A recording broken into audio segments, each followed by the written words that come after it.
नमस्कार, मैं रमेश तिवारी अपने YouTube चैनल सानिध्य क्लासेस पर आप सभी लोगों का स्वागत करता हूं। फ्रेंड्स, आज से हम लोग आधुनिक भारत के इतिहास में एक नए टॉपिक को पढ़ने जा रहे हैं, जो अब इस चैप्टर को सीक्वेंस में कंप्लीट YouTube के क्लास में कर दिया जाएगा। ठीक, और ये चैप्टर है हमारा यूरोपियों का आगमन। यूरोपियों का आगमन। दरअसल यहां पर यूरोपियों के आगमन में हम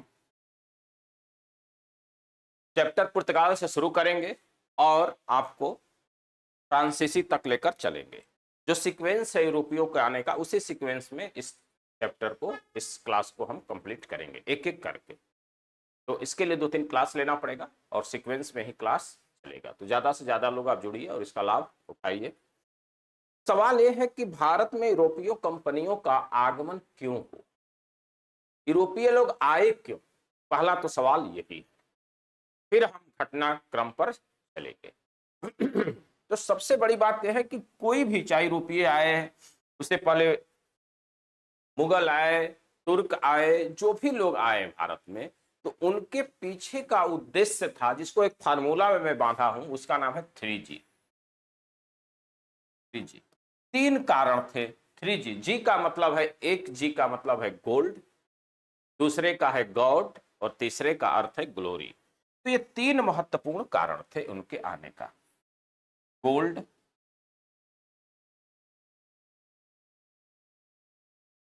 गोल्ड, गॉड और ग्लोरी। इसका मतलब हुआ, गोल्ड आर्थिक स्थिति को दर्शाता है।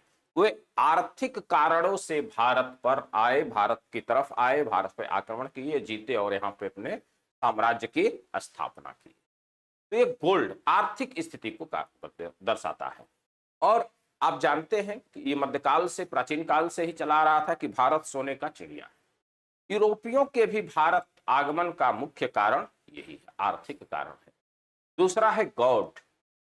यूरोपीय लोग, खास करके पुर्तगाली, अंग्रेज, ये सभी लोग ये भी चाहते थे कि चलो भारत में अपने उपनिवेश को स्थापित कर लेंगे आगे चलकर, क्योंकि उपनिवेश का रास्ता व्यापार से जाता है।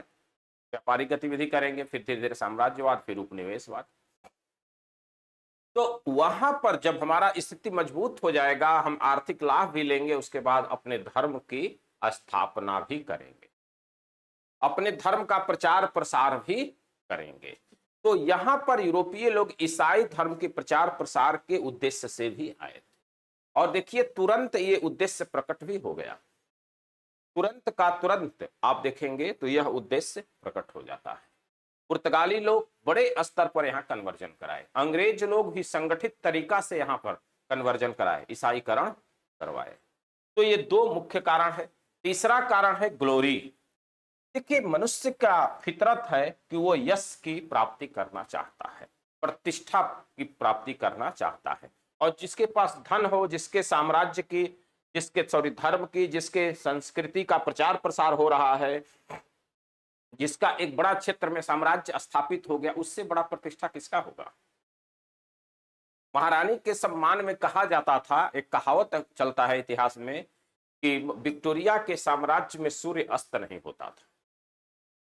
ये क्या है? उसका यश है, प्रतिष्ठा है, उसके साम्राज्य विस्तार को दर्शा रहा है। तो ये यहां पर दर्शाता था। तो गोल्ड, गॉड और ग्लोरी, ये 3 मुख्य कारण हैं जिनके कारण यूरोपियों का आगमन भारत की तरफ हुआ। ये घटना मैं 15वीं शताब्दी के संदर्भ में बता रहा हूं। लेकिन सबसे बड़ी बात यह है कि भारत के साथ पश्चिम देशों का संपर्क तो प्राचीन काल से था। यूनान के इतिहास से मिलता है, रोमन साम्राज्य का प्रत्यक्ष व्यापारिक संपर्क था। अगर मौर्योत्तर काल में देखें तो बड़े स्तर पर रोमन साम्राज्य के साथ व्यापार होता था, सिल्क रूट पे हमारा अधिकार था, उसके माध्यम से। फिर संगम काल के विभिन्न बंदरगाहों से हमें मिलता है। तो इससे प्राचीन काल में भी हमें साक्ष्य मिलता है, एक संबंध था। मध्यकाल में भी था, यूरोप से दक्षिण पूर्व एशिया के साथ हमारे व्यापारिक संबंध अच्छे थे, व्यापार होता था। लेकिन अब सवाल उठता है कि आखिर ऐसी क्या परिस्थिति उत्पन्न हो गई कि यूरोपियों को एशिया के साथ व्यापार करने के लिए पुनः नए मार्गों की खोज करना पड़ गया। ऐसी क्या परिस्थिति आ गई? और यही परिस्थिति एक ऐसी स्थिति को उत्पन्न कर दी जहां पर एक शब्द इतिहास में भ्रम बस लिख दिया जाता है कि भारत की खोज वास्को डी गामा ने 1498 में। क्या भारत भूल गया था, या भारत से पहले यूरोप का पश्चिम देशों का संपर्क नहीं था? तो ऐसी क्या परिस्थिति आ गई जिसमें ये टर्म भी क्रिएट हो गया और उनको एक नवीन मार्ग की खोज करनी पड़ी? अब यहां पर विश्व इतिहास की कुछ राजनीति जाकर, जरा उसको देखते हैं कि विश्व इतिहास की राजनीति से कैसे घटनाक्रम बढ़ता है आगे। ठीक, दरअसल हुआ क्या था,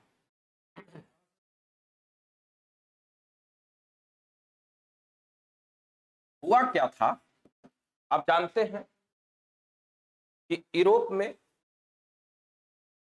रोमन साम्राज्य बहुत बड़ा साम्राज्य था, और रोमन साम्राज्य इतना बड़ा था कि इसकी दो राजधानियां हुआ करती थी, पूर्वी रोमन साम्राज्य, पश्चिमी रोमन साम्राज्य। पश्चिमी रोमन साम्राज्य की राजधानी रोम हुआ करती थी, पूर्वी रोमन साम्राज्य की राजधानी कुस्तुनतुनिया हुआ करती थी। तो रोमन साम्राज्य दो भागों में बटा था।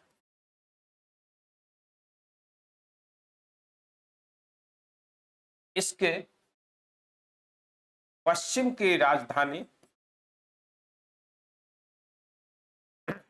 रोम, पश्चिमी रोमन साम्राज्य की, और पूर्वी रोमन साम्राज्य की राजधानी कुस्तुनतुनिया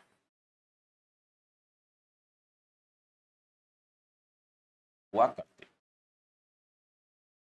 घटनाक्रम यह होता है कि 1453 ईस्वी में कुस्तुनतुनिया पर तुर्कों का अधिकार हो जाता है,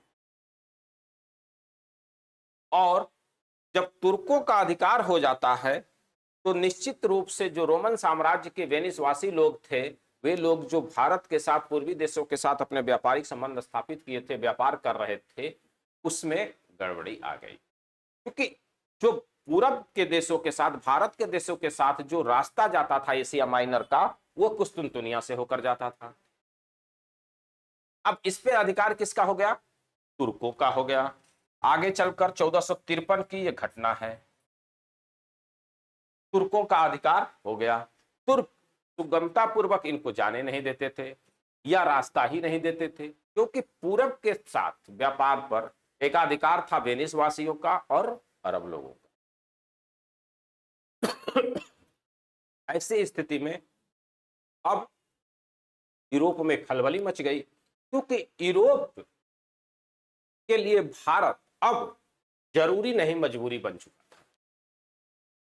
भारत के कई ऐसे प्रोडक्ट थे जो यूरोप के डेली लाइफ का एक हिस्सा बन चुके थे, दैनिक जीवन का हिस्सा बन चुके, जैसे मसाला, गरम मसाला, काली मिर्च, कुछ जड़ी बूटियां। क्योंकि वो ठंडा प्रदेश है, उनको मसाला यहां से ले जाना मजबूरी था, और मसाला का यूज करते थे अपने नॉनवेज को, मीट को बनाने में, उस नॉनवेज को 2-4 दिन तक प्रिजर्व करने में, और इसके साथ साथ इस शराब में भी मसाला मिलाकर पीते थे ताकि गर्म करे।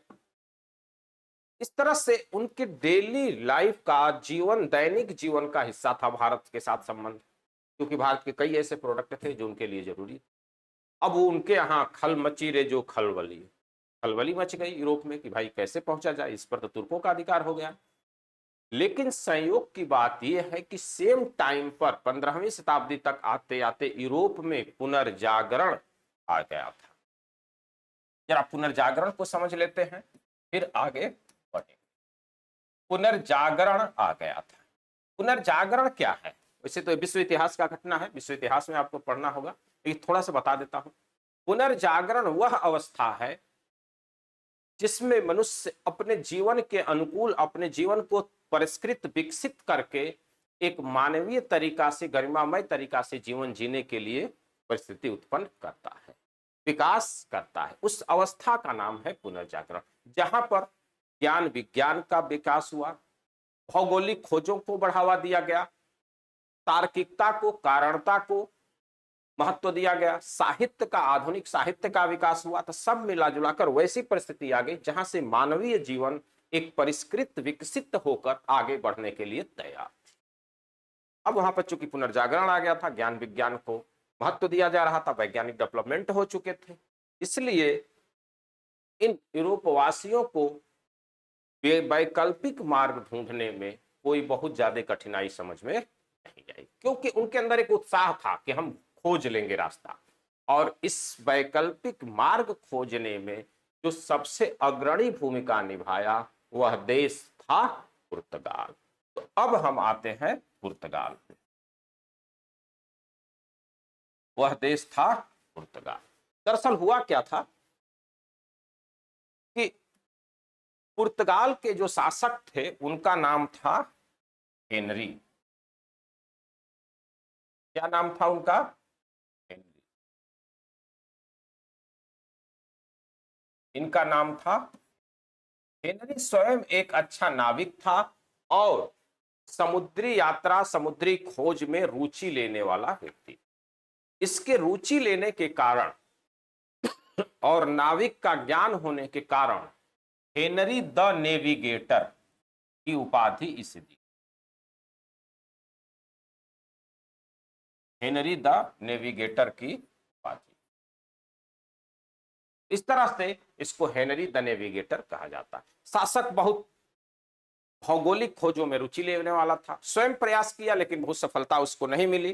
तो फाइनली वह अपने देश के एक नाविक को भेजता है और उस नाविक को 1487 ईस्वी में भेजता है। कब भेजता है? 1487 में। और इनका नाम है डियाज, बार्थोलेमा डियाज।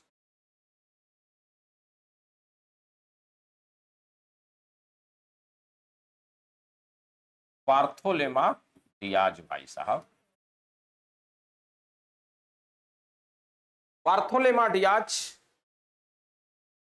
जब वह अटलांटिक महासागर से होकर निकले तो जहां पर अटलांटिक और हिंद महासागर मिल रहे थे वहां पर तूफान उठ रहा था, तरंग उठ रहा था।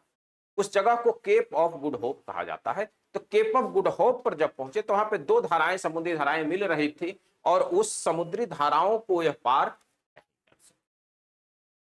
उसको तूफानी तरंग कहकर केप ऑफ गुड होप से बार्थोलेमा डियाज लौटा। केप ऑफ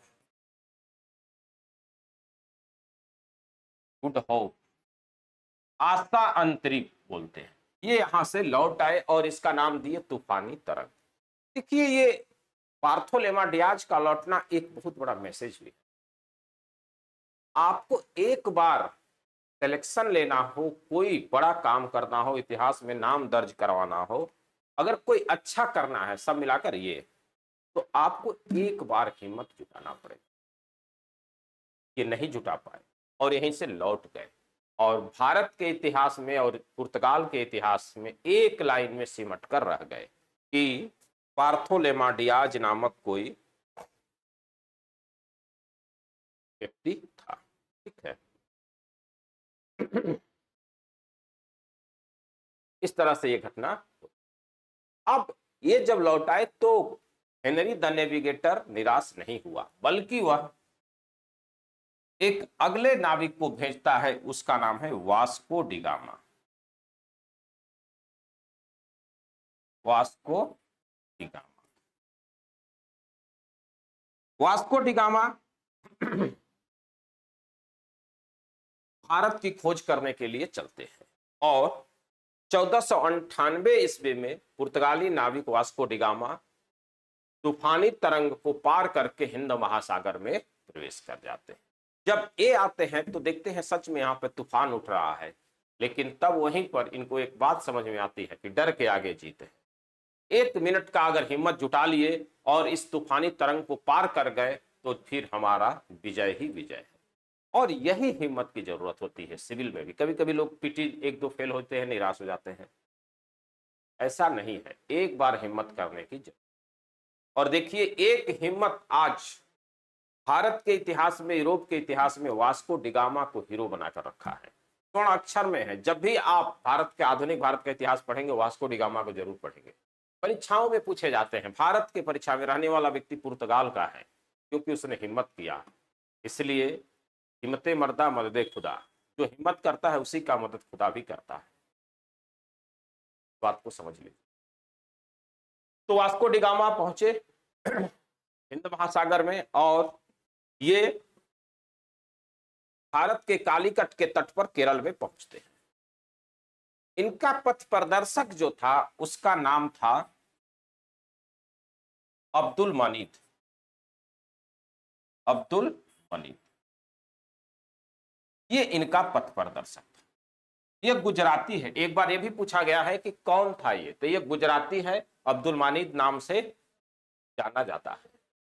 और ये इनका पथ प्रदर्शक था। 1498 ईस्वी में इनका प्रदर्शन किया था, मार्गदर्शन किया था। और इस तरह ये केरल के तट पर कालीकट बंदरगाह पर पहुंचते, जहां का शासक जमोरिन था, एक हिंदू शासक जमोरिन था। जमोरिन ये ध्यान रखना, उपाधि है वहां के शासक का, ये नाम नहीं है, नाम मिलता नहीं है। तो जमोरिन के ही नाम से जाना जाता है। जब ये आए तो यहाँ पर जमोरिन ने इनका स्वागत किया। बेटा कहा कि कुछ भी जो लेना है ले लो, खरीद लो और लौट जाओ।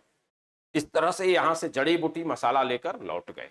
कहा जाता है, इतिहास में साक्ष्य मिलता है कि वास्को डिगामा को अपने कंपनी को स्थापित करने और यात्रा खर्च इकट्ठा करने में, कंपनी मतलब जहाज को, कंपनी नहीं जहाज को, अपने जहाज को बनाने, उसको किराया उसका देने और यात्रा खर्च निकालने के क्रम में इनका लगभग स्थिति दिवालिया की हो गई। ये ऋण में चले आए थे। जब ये इंडिया आए और यहां से जड़ी बूटी मसाला लेकर गए तो उनको ले जाकर यूरोप में बेचे। यूरोप के मंडी में जब बेचे तो इनको 60 गुना लाभ हुआ। कितना लाभ हुआ? 60 गुना लाभ हुआ। और इस तरह कहा जाता है कि जितने भी कर्ज थे इनके ऊपर, वो सारे कर्ज समाप्त हो गए और उसके प्लस मुनाफा में आ गए। इस तरह से वास्को डिगामा को बड़ा लाभ हुआ। अब उसके बाद से वास्को डिगामा लौट आए तो फिर क्या हुआ? अब यूरोपीय पुर्तगाली लोगों को इस बात का चस्का लगा। बोलते हैं ना, शेर के मुंह में खून लग जाना। अब इनको चस्का लग गया कि बाप रे, इतना लाभ हो रहा है, बड़ी फायदे का वस्तु है भारत के साथ व्यापार संपर्क का स्थापित करना। तब ये पुनः एक दूसरे यात्री को भेजते हैं। 1500 दूसरा कौन आया?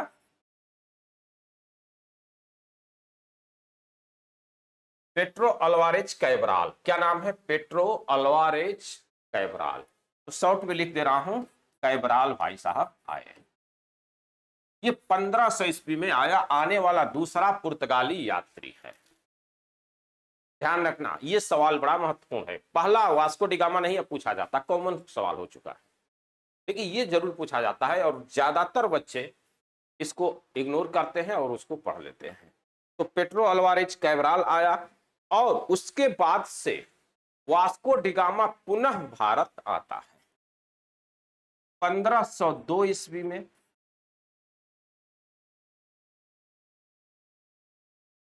वास्को डिगामा पुनः भारत आया। यह भी पूछा जाता है कि कब आया। पुनः भारत आया 1502 में। अब ये स्थिति ये थी कि आना जाना लगा रहा, फायदा का वस्तु था, ये सौदा बड़ा ही अच्छा था।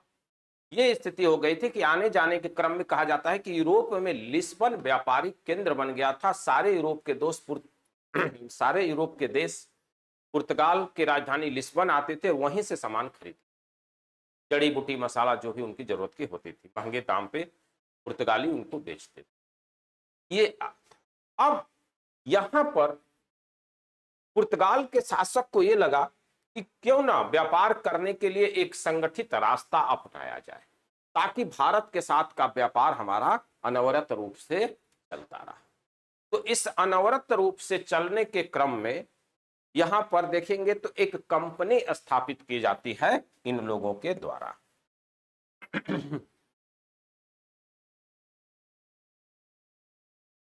कंपनी स्थापित की जाती है और कंपनी का नाम है एस्तादो द इंडिया।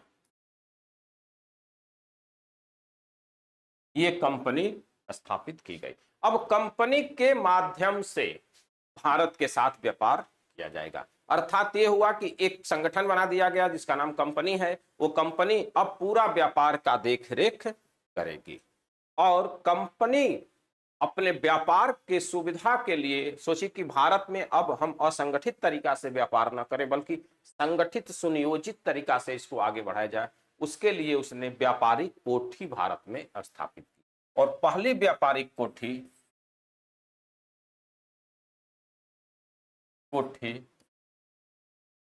कोचीन में स्थापित की। कहां पर स्थापित की? कोचीन में। अब ये भी एक बड़ा अप्रोच है कि कोचीन में ही क्यों की, क्यों नहीं वो दिल्ली में की, क्यों नहीं पटना में की? ये भी एक महत्वपूर्ण बात है। तो कोचीन में स्थापित की। देखिए, आप देखेंगे कि पूरा यूरोपीय लोग, चाहे वो पुर्तगाल हो, डच हो, अंग्रेज हो, फ्रांसीसी हो, सभी लोग समुद्र के किनारे पर ही अपने कंपनियों को प्रारंभिक अवस्था में स्थापित की। उसके पीछे कारण है कि भारत के विभिन्न हिस्सों से लेकर इन कंपनियों में अपने सामान को व्यापारिक कोठी में इकट्ठा कर देते और आसानी से समुद्र के किनारे होने के कारण उसको जहाज पर लादते थे, लेकर अपने देश चले जाते थे, तो उनको आसानी होती थी। ये व्यापारिक अप्रोच का हिस्सा है कि तटीय क्षेत्रों में ही कंपनियां स्थापित, प्रारंभिक समय में व्यापारिक कोठी स्थापित की गई। आप देखिए, इनका कोचीन में, अंग्रेजों का सूरत में, फ्रांसीसियों का सूरत में, डचों का मसूलीपट्टनम में। तो ये क्या है? ये सारे के सारे समुद्र के किनारे हैं, तटीय क्षेत्र में है। इस तरह से पहली व्यापारिक कोठी कोचीन में, दूसरी कंगनूर में या कन्नूर भी उसको बोलते हैं, स्थापित किए थे। अब पुर्तगाली समझे कि ये तो काम ठीक है, अब यहां से संगठित तरीका से हमारा व्यापार आगे बढ़ेगा। लेकिन इन व्यापार के विस्तार को देखते हुए ये भी इनको महसूस हुआ कि कोई एक गवर्निंग बॉडी नियुक्त कर दिया जाए जो भारत के साथ व्यापार में हमारी मदद करे, भारत के व्यापारिक गतिविधि को भी देखे और भारत में पुर्तगालियों की स्थिति भी मजबूत करे, क्योंकि अब छोटे स्तर पर व्यापार करने से कोई फायदा। और यही कारण है कि पुर्तगालियों ने भारत में गवर्नर सिस्टम स्थापित किया, अर्थात अपने प्रतिनिधि, अपने गवर्नर को यहां पर नियुक्त किया। और पहला गवर्नर जिसको नियुक्त किया, जो वह व्यक्ति है फ्रांसिस्को डी अल्मीडा। 1509 से लेकर 1515 के फ्रांसिस्को डी अल्मीडा। तो इसका नेक्स्ट पार्ट जो है वो कल के क्लास में हम पढ़ेंगे। आज यहीं पर क्लास को समाप्त करता हूं। इसके बाद से हम आगे क्लास को कंटिन्यू करेंगे। Okay, thank you, all the best.